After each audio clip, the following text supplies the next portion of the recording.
Israel Hamas പ്രശ്നം അത് കുറച്ചുകൂടി മൂർച്ഛിക്കുകയാണ്. ഹമാസ് എല്ലാ നിർദ്ദേശങ്ങളും തള്ളുന്നു, വെടിനിർത്തലിന് മുന്നോട്ട് വെച്ചത്. അതുകൊണ്ട് തന്നെ ഇനി ആക്രമണം കൂടുതൽ കടുപ്പിക്കുന്നു എന്ന നിലപാട് ഇസ്രായേൽ സ്വീകരിക്കുമ്പോൾ ലോകരാഷ്ട്രങ്ങൾ ഒന്നടങ്കം ഹമാസിനെതിരെ രംഗത്തെത്തണമെന്നുള്ളതാണ് അവരുടെ ആവശ്യം. ഇസ്രായേലിലെ ഇന്ത്യൻ എംബസി വക്താവ് ഇക്കാര്യം ഇന്ത്യയോട് ആവശ്യപ്പെട്ടിട്ടുണ്ട്. നമ്മുടെ പ്രതിനിധി വിനീത വിജി സംസാരിച്ചു. അദ്ദേഹത്തിന്റെ ആവശ്യം എന്താ എന്നത് ആ പ്രതികരണം കണ്ടിട്ട് നമുക്ക് വിനീതയിലേക്ക് എത്താം. The ceasefire was not violated. The agreement was for a temporary ceasefire for 42 days. After this was finished, for the last 17 days, we have been continuing the ceasefire in order to get agreements with the Hamas terror organization. They have continuously refused all the offers that were given to them by the Americans and by Israel. And after 17 days that we saw that there's nothing that is coming forward and having any change, and that they're not bringing back our hostages, we stopped the ceasefire because the agreement was temporary to begin with, and they didn't keep up their end of the bargain. This attack is going to continue until we get all our hostages back. Listen, about a year and a half ago, they have stolen over 250 innocent civilians from their homes. Women, children, elderly. And the easiest thing to do is to bring them back and to get peace and quiet. They're refusing to do that. We still have 59 hostages in the tunnels of Hamas, and until they're not going to release them, this is not going to stop. Our expectation from the international community is to designate Hamas as a terror organization and to push them to finish this by returning our hostages as soon as possible, right now. Israel and the US see eye to eye. We're on the same page. We see no future for Hamas as a terror organization at our border. We see no possibility for this war to end without our hostages coming back home as soon as possible.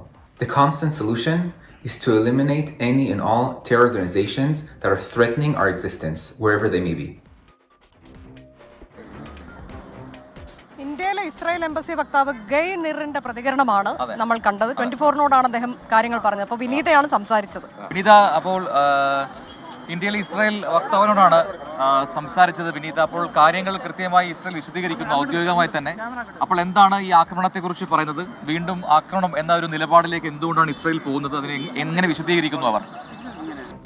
Prajan സൂചിപ്പിച്ചതുപോലെ തന്നെ ഇതിൽ ഒരു മുന്നറിയിപ്പ് കൂടി ഈ ഘട്ടത്തിൽ Israel നൽകുന്നുണ്ട്. ഇന്ത്യയിലെ ഇസ്രായേൽ എംബസി വക്താവ് ഗൈർനീറാണ് നമ്മളോട് പ്രതികരിച്ചിരിക്കുന്നത്. ഏറ്റവും പ്രധാനമായും അദ്ദേഹം പറയുന്നത് ഈ മുന്നോട്ട് വെച്ചിട്ടുള്ള എല്ലാ നിർദ്ദേശങ്ങളും, ഈ ധാരണയ്ക്കായി മുന്നോട്ട് വെച്ചിട്ടുള്ള എല്ലാ നിർദ്ദേശങ്ങളും ഹമാസ് തള്ളിയതാണ് ഇത്തരത്തിലേക്ക് വീണ്ടും ഈ ആക്രമണത്തിന് ഇടയാക്കിയതെന്നാണ് പറയുന്നത്.